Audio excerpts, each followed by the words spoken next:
ได้หรือเปล่าจะเข้าใจหลายๆ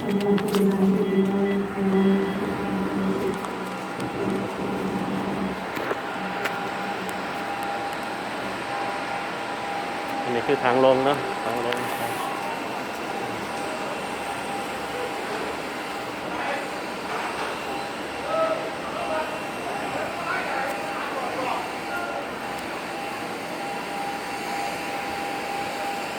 ว่าคือมีควันไฟทางหน้ามันเป็นยัง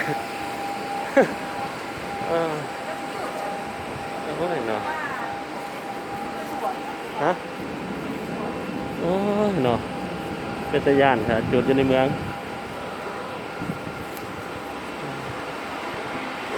อันนี้คือเขาลง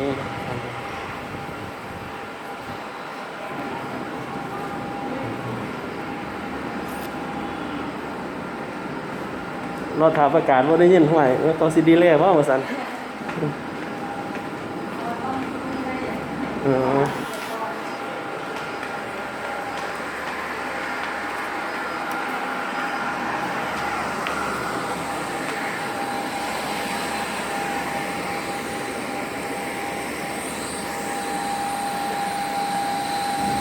อันนี้คือเราสกายว่า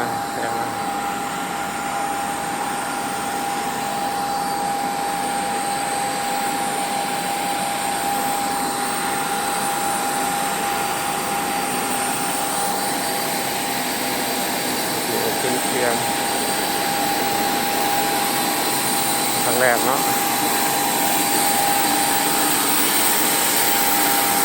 ขึ้นเลยเหรอ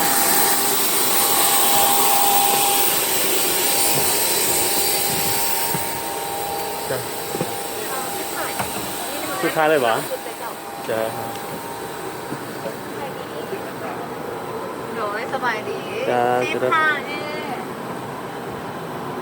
15A เบืองนี้นอกหลังสุดเลยเหรอขอบใจแล้วล่ะ